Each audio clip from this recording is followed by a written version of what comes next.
Complete report ಬಂದ್ಮೇಲೆ ಹೇಳೋಕ್ಕಾಗೋದು. No doctor, ಇವನಿಗೆ ಏನೂ ಆಗ್ಬಾರ್ದು. ಹೊರಗಡೆ ಜನ ನೋಡಿದ್ರಲ್ಲ, ಇಡೀ ಕೇರಳನೇ ಬಂದಿದೆ. ಬೇಕಾದ್ರೆ ಫಾರಿನ್ ಇಂದ ಸ್ಪೆಷಲಿಸ್ಟ್ ನ ಕರೆಸಿ.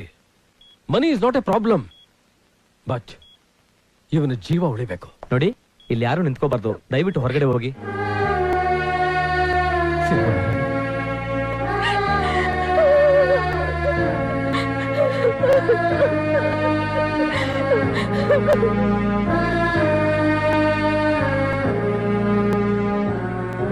ನಿಮ್ ಮನೆ ಕೆಲಸದಾಳು ಕಂಠಿಗೋಸ್ಕರ ಎಷ್ಟು ಜನ ಕಣ್ಣೀರ್ ಹಾಕ್ತಾ ಇದ್ದಾರೆ ನೋಡಿದ್ರ ಸರ್?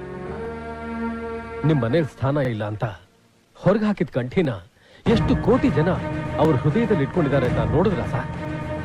ಇಷ್ಟೊಂದು ಜನಗಳ ಅಭಿಮಾನ ಸಂಪಾದನೆ ಮಾಡಕ್ಕೆ ಅವನ ಹತ್ರ ಏನಿದೆ? ಹಣ ಇಲ್ಲ, ಆಸ್ತಿ ಇಲ್ಲ, ಅಧಿಕಾರ ಇಲ್ಲ. ಅವನ ಅಸ್ತ್ರ ಯಾವುದು ಅಂತ ಗೊತ್ತಾ ಸರ್? 100 ಜನಕ್ಕೆ ಒಳ್ಳೇದಾಗತ್ತೆ ಅಂದ್ರೆ ಒಬ್ಬನ್ನ ಕೊಲ್ಲೋದಕ್ಕೂ ಸಿದ್ಧ ಅಥವಾ ಸಾಯೋದಕ್ಕೂ ಸಿದ್ಧ ಅಂತ ನೀವು ಹೇಳ್ಕೊಟ್ಟ ಒಂದೇ ಒಂದು ವಾಕ್ಯ. ಆ ಒಂದು ಮಾತೆ ನಮ್ಮ ಜನಗಳ ಪಾಲಿಗೆ ವರ ಆಯ್ತು. ಕಂಠಿನ ಸಿಂಗಮಲೆಯಾಗಿ ಬದಲಾಯಿತು. ಈಗಲೂ ಸತ್ಯನ್ ಮುಚ್ಚಿಟ್ರೆ ಆ ಪಾಪ ನನಗ್ ಸುತ್ತಕೊಳುತ್ತೆ ಯಜಮಾನ್ರೆ. ದೊಡ್ಡ ಮಗಳನ್ನ ನೆನೆಸ್ಕೊಂಡು ನೀವು ಅಮ್ಮ ಅವರು ಅನುಭವಿಸೋ ಯಾತನ್ನ ನೋಡ್ಲಾರ್ದೆ ಕಂಟಿನ್ಯೂನೆಲ್ಲ ಒಂದ್ ಮಾಡ್ಬೇಕು ಅಂತ ಆಸೆ ಪಟ್ಟ. ಹೇಗಾದ್ರೂ ಮಾಡಿ ಅಳಿಯಂದರನ್ನ ಒಪ್ಪಿಸಿ ಕರ್ಕೊಂಬರೋಣ ಅಂತ ನಾನು ಕಂಠಿ ನಿಮ್ಮ ಹತ್ರ ಸುಳ್ಳು ಹೇಳಿ ಶಬರಿಮಲೆಗೆ ಹೋಗ್ತೀವಿ ಅಂತ ತ್ರಿವೇಂದ್ರಂಗೆ ಹೋದ್ವಿ. ಇವರು ನಮ್ಮ ನಾಡಿಗೆ ಕಾಲಿಡೋ ಹೊತ್ತಿಗೆ ಅದು ಬರೀ ರಾಜ್ಯ ಆಗಿರ್ಲಿಲ್ಲ, ರಾವಣ ರಾಜ್ಯ ಆಗಿತ್ತು. ಬಾಯ್ ಸಾಬ್ ಅನ್ನೋ ಮಾಫಿಯಾ ಲೀಡರ್ ಕಪ್ಪಿ ಮುಷ್ಟಿಲಿ ಸಿಕ್ಕಿ ಸರ್ಕಾರ ಸತ್ತೋಗಿತ್ತು. ಬಾಯಿ ಸಾಬ್ದೆ ರಾಜ್ಯ. ಅವನ್ ತಮ್ಮ ಬಾಲಾನಾಯರ್ ಮಾಡಿದ್ದೆ ಅಲ್ಲಿ ದರ್ಬಾರು.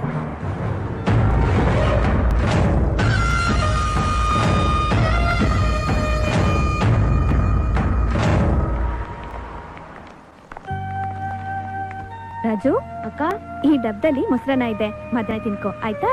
ಜೋಪಾನ. ಆಯ್ತಕ್ಕ, ಬರ್ಲಾ? 2 ರೂಪಾಯಿ ಕೊಡಿ ಅಣ್ಣ. Boot polish, boot polish, boot polish.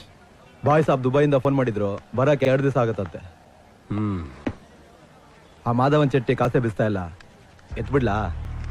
ಸಾಯಂಕಾಲದವರೆಗೂ ನೋಡು. ಆಯ್ತಣ್ಣ. ಅಣ್ಣ 2 ರೂಪಾಯಿ.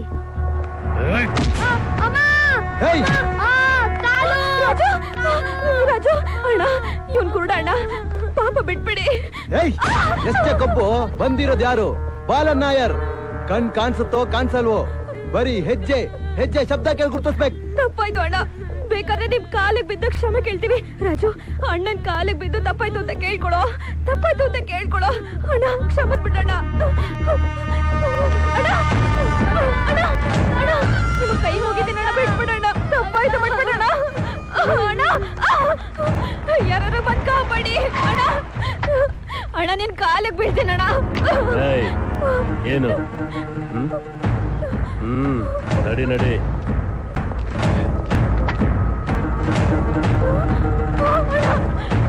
ಅಣ್ಣ ನಿನ್ ಕಾಲಿಗೆ ಬೀಳ್ತೀನಣ್ಣ, ಬಿಟ್ಬಿಡಣ್ಣ. ಯಾರಾದ್ರೂ ಕಾಪಾಡಿ ಅಣ್ಣ. ಅಣ್ಣ ಬಿಟ್ಬಿಡಣ್ಣ.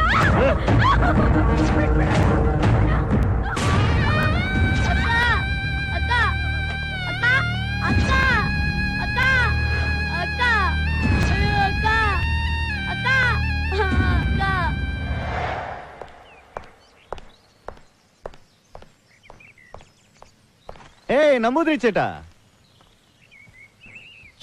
ಏನು ಬಾಳ ಕೋಪದಲ್ಲಿದ್ಯಾ? ನಮ್ದು ಒಂದು ಬಾಳ ಶಿಖಂಡಿಗಳ ತರ ಬದುಕ್ತಾ ಇದೀವಿ. ಏನಾಯ್ತು? ಈಗ 10 ವರ್ಷಗಳ ಹಿಂದೆ ಆ ಬಾಯ್ ಸಾಬ್ ಒಬ್ಬ ಬಚ್ಚಾ ರೌಡಿ. ಈ ರಾಜಕಾರಣಿಗಳು ಅನ್ನೋ ಲುಚ್ಚಾಗಳು ತಮ್ಮ ಬೇಳೆ ಬೇಯಿಸ್ಕೊಳ್ಳೋದಕ್ಕೋಸ್ಕರ ಅವನ ಜೊತೆ ಕೈ ಜೋಡಿಸಿದ್ರು, ಅವನ ಬೆಳೆಸಿದ್ರು. ಇವತ್ತವನು ಯಾರ ಹೆಸರು ಹೇಳ್ತಾನೋ ಅವ್ರಿಗೆ ಪಾರ್ಟಿ ಟಿಕೆಟು, ಅವನ್ ರೆಕಮೆಂಡ್ ಮಾಡಿದವನ್ಗೆ ಕ್ಯಾಬಿನೆಟ್ ಪೋಸ್ಟ್, ಅವನ್ ಸಪೋರ್ಟ್ ಮಾಡಿದವನೇ ಸಿಎಂ. ಅವನು ಮಧ್ಯ ರೋಡಲ್ಲಿ ರೇಪ್ ಮಾಡಿದ್ರೆ ಚಪ್ಪಾಳೆ, ಮರ್ಡರ್ ಮಾಡಿದ್ರೆ ಹೂಮಾಲೆ, ಸ್ಮಗ್ಲಿಂಗ್ ಮಾಡಿ ಸಿಕ್ಕಾಕೊಂಡ್ರೆ ಮೆರವಣಿಗೆ. ಅವನು ಎಂಜಿಲ್ನ ಎಲ್ಲಿವರೆಗೂ ಈ ರಾಜಕಾರಣಿಗಳು ಪವಿತ್ರ ತೀರ್ಥ ಅಂತ ಕುಡಿತಾರೋ ಅಲ್ಲಿವರೆಗೂ ನಾವು ಅವನ್ ಏನು ಕಿತ್ಕೊಳಕ್ಕಾಗಲ್ಲ. ನಿನಗೆ BP ಜಾಸ್ತಿ ಆಗಿರೋಗಿದೆ. ಒಂದೆರಡು ದಿವಸ ನಮ್ಮ ಆಶ್ರಮ ಸೇರಿ ಟ್ರೀಟ್ ಏಯ್ ಚುಪ್ಪಿನ ತರ ಮಾತಾಡ್ಬೇಡ. ನಮ್ಮಿಂದ ಅವನ್ನ ತಡೆಯಕ್ಕಾಗದೇ ಇರಬಹುದು, ಆದ್ರೆ ಅವನ ಅಂತ್ಯ ತೋರ್ಸಕ್ಕೆ ಒಬ್ನಲ್ಲ ಒಬ್ಬ ಬಂದೇ ಬರ್ತಾನೆ. ಅಲ್ಲಿವರೆಗೂ ಈ ಯೂನಿಫಾರ್ಮ್ ಯಾಕೆ, ಈ ಲಾಠಿ ಯಾಕೆ? ಲಾ ಅಂಡ್ ಆರ್ಡರ್ ನ ಟಿವಿಯಿಂದ ಕಂಟ್ರೋಲ್ ಮಾಡೋದಕ್ಕೆ ಸರ್ ಸರ್ಕಾರ ಈ ಲಾಠಿ ಕೊಟ್ಟಿರೋದು. ಎಲ್ಲಂದ್ರಲ್ಲಿ ಕಸ ತರ ಬಿಸಾಕೋದಿಕ್ಕಲ್ಲ. ದಯವಿಟ್ಟು ಇದನ್ನ ಇಟ್ಕೊಳ್ಳಿ. ಏಯ್ ಅಯ್ಯಪ್ಪ ಯಾವರು? ಸರ್ ನಾವು Mysuru sir, Karnataka sir. Malavalli Maddur Mandya Mysuru correct. ಏಯ್ ಜೋಕ ಮೂಳೆ ಮುರಿದ್ಬಿಡ್ತೀನಿ. ಸುಮ್ಮನೆ ಸಾಹೇಬ್ರ ಗರಂ ಆಗವ್ರೆ. ಅಣ್ಣ ನೀವು ಆಶ್ರಮದ ಓನರ್ ತರ ಕಾಣಿಸ್ತೀರಾ. ಟ್ರೀಟ್ಮೆಂಟ್ಗೋಸ್ಕರ ಬಂದಿದೀವಿ. ತಾವು ಚೂರು ರೆಕಮೆಂಡೇಶನ್ ಮಾಡಿದ್ರೆ ಟ್ರೀಟ್ಮೆಂಟ್ ತಗೊಂಡು ಹೊಂಟೋಯ್ತೀವಣ್ಣ. ರೆಕಮೆಂಡೇಶನ್ ಏನು ಬೇಡ. ರಿಸೆಪ್ಷನ್ ಅಲ್ಲಿ ನನ್ನ ಮಗಳಿರ್ತಾಳೆ, ಹಾ. ಅವಳನ್ನ ಮೀಟ್ ಮಾಡಿ. ಬಂದೆ ಬಂದೆ. ಏನ್ ಹೆಸರು? ಕಂಠೀರವ ಅಂತ. ವಯಸ್ಸೆಷ್ಟು? ಅಯ್ಯೋ ವಯಸ್ಸು ಬಗ್ಗೆ ಕೇಳ್ತಾಳ್ಕಳ ಮಂಡ್ಯ. ಅಯ್ಯೋ ನಮ್ಮ ಹುಡುಗನ್ ತುಂಬಾ ನಾಚಿಕೆ ಆಗೋಯ್ತಪ್ಪ. ಅವಂದು ಏಜ್ ಸಣ್ಣದು, ರೇಂಜ್ ದೊಡ್ಡದು. ಕಾಯಿಲೆ ಏನು? ಅದೇನು ಅಂತಂದ್ರೆ ಮೇಡಮ್, ಕೇಳಕ್ಕೆ ತುಂಬಾ ಸಿಂಪಲ್ಲು, ಅನುಭವಿಸಕ್ಕೆ ಬಾರಿ ಹಾರಿಬಲ್ಲು. ನನಗೆ ತುಂಬಾ ಸುಂದರವಾಗಿರೋ ಹುಡುಗಿನ ಡೊಮೆಸ್ಟಿಕ್ ಕಂಡ್ರೆ ಹಾಗೆ ನೋಡ್ತಾನೆ ಇರ್ಬೇಕು ಅನ್ಸುತ್ತೆ. ನೋಡ್ತಾ ನೋಡ್ತಾ ನನ್ ತಲೆ ಅಂತ ತಿರ್ಗಕ್ ಶುರುವಾಗತ್ತೆ. ಹಂಗೆ ಅವ್ರ ಸೊಂಟದ ಮೇಲೆ ಕಣ್ಣೋಗಿ ಮುಲಾಜಿಲ್ದಂಗ್ ದಬಾರ್ ಅಂತ ಬಿದ್ದೋಗ್ಬಿಡ್ತೀನಿ ಮೇಡಮ್. ನಾನ್ಸೆನ್ಸ್. ನಾನಿಂತ ಕಾಯಿಲೆನ ನೋಡೇ ಇಲ್ಲ. ಚಾನ್ಸೇ ಇಲ್ಲ. ಇದು ಲೇಟೆಸ್ಟ್ ಕಾಯಿಲೆ ತಕಿಟ ತದಿಮಿ ಅಂತ ಇದ್ರ ಹೆಸರು. ಏನೋ ಮೈ ಮೇಲೆ ಪ್ರಜ್ಞೆ ಇರಲ್ಲ ಅವಾಗ. Out, get out. ಮಲಯಾಳಿ ಎಣ್ಣ ಮೈ ಬಣ್ಣ ನಡುಕಣ್ಣ ನುಡಿ ಚೆನ್ನ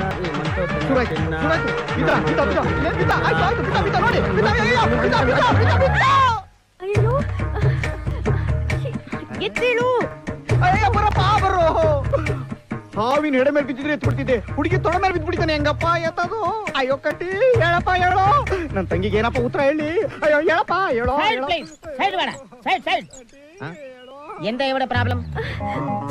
ಹೇಳಪ್ಪ ಹೇಳೋ ಕಂಟಿ. ಅಯ್ಯೋ ಹುಡುಗಿನ ಹೊಟ್ಟೋದು, ಬಿದ್ದಿದ್ದು ವೇಸ್ಟ್ ಆಗೋಯ್ತು. ಹೇಳೋ ಹೇಳಪ್ಪ.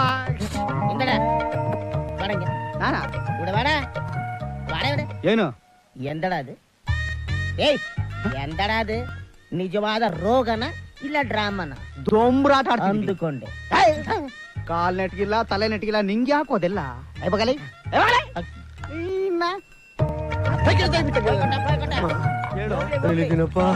ಮೇಡಮ್ ಅವ್ರ ಅಪಾರ್ಥ ಮಾಡ್ಕೊಂಡ್ಬಿಟ್ರೇನು? ಮೇಡಮ್ ದಯವಿಟ್ಟು ಕ್ಷಮಿಸಿ ನನ್ನ. ಅಯ್ಯೋ ಎಲ್ಲರಪ್ಪ ಮೇಡಮ್?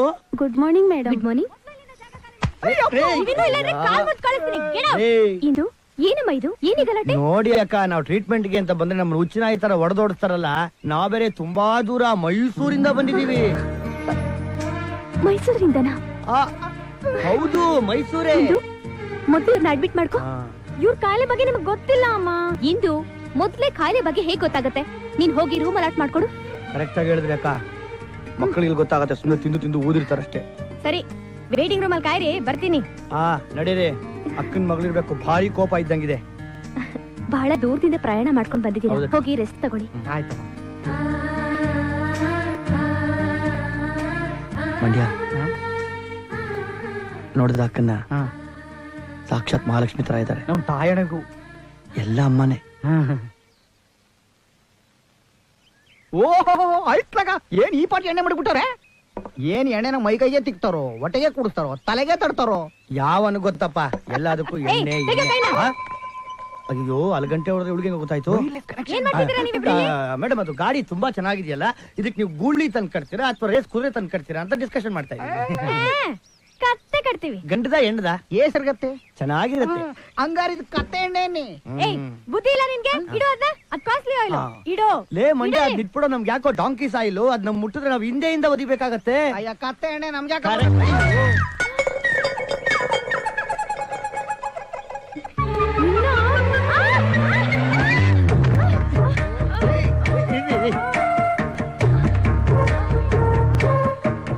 ತೆಗಿ ಕೈನಾ, ತೆಗಿ ಕೈನಾ. ತೆಗೆದ್ರೆ ಪಲ್ಟಿ ಹೊಡ್ಬಿಡ್ತೀರಾ? ಅವೆಲ್ಲ ನನಗೆ ಗೊತ್ತಿಲ್ಲ. ತೆಗಿ ಕೈನಾ.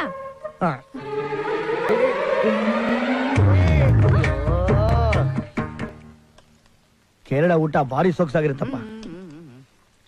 ಕೊಬ್ಬರಿ ಎಣ್ಣೆಲಿ ಮಾಡಿದ್ರು ಭಾರಿ ಚೆನ್ನಾಗಿರುತ್ತೆ. ಮೈಸೂರಲ್ಲಿ ನೀವೆಲ್ಲಿರೋದು? ಚಾಮುಂಡಿಪುರಂ ಬೆಟ್ಟದ ಕೆಳಗೆ. ಅಲ್ಲಿ ರಾಮಚಂದ್ರಪ್ಪ ಅಂತ ಒಬ್ಬರಿದ್ದಾರೆ. ಅವ್ರು ನಿಮಗೆ ಗೊತ್ತಾ? ಅಯ್ಯೋ, ನೀರ್ ಕುಡೀರಿ. ಅವ್ರ ಬಗ್ಗೆ ಯಾರು ಗೊತ್ತಿಲ್ಲ ಬಿಡಿ. ತುಂಬಾ ದೊಡ್ಡ ವ್ಯಕ್ತಿ, ತುಂಬಾ ಒಳ್ಳೆ ಮನುಷ್ಯರವರು. ಮೈಸೂರು ಸಿಟಿ ಅವ್ರ ಬಗ್ಗೆ ಗೊತ್ತಿಲ್ದಿರೋರೇ ಇಲ್ಲ. ಉಪ್ಪಿನಕಾಯಿ ಹಾಕೊಂಡಿಲ್ಲ. ಅಯ್ಯೋ, ಹಾಕೊಳ್ಳಿ. ಉಪ್ಪಿನಕಾಯಿನ ಅನ್ನದ ತರ ಆಗ್ತಾ ಇದೀರಲ್ಲಕ್ಕ. ಒಂದ್ ನಿಮಿಷ. ಹೊಟ್ಟೆ ತುಂಬಾ ಊಟ ಮಾಡಿ.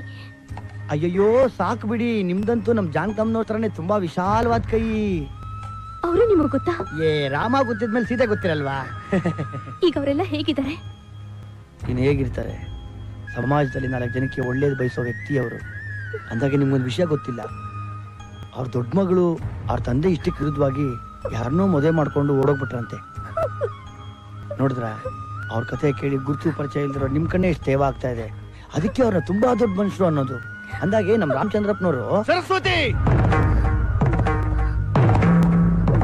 ಆ ಮನುಷ್ಯ ಸತ್ತು 25 ವರ್ಷ ಆಗಿದೆ. 25 ವರ್ಷ.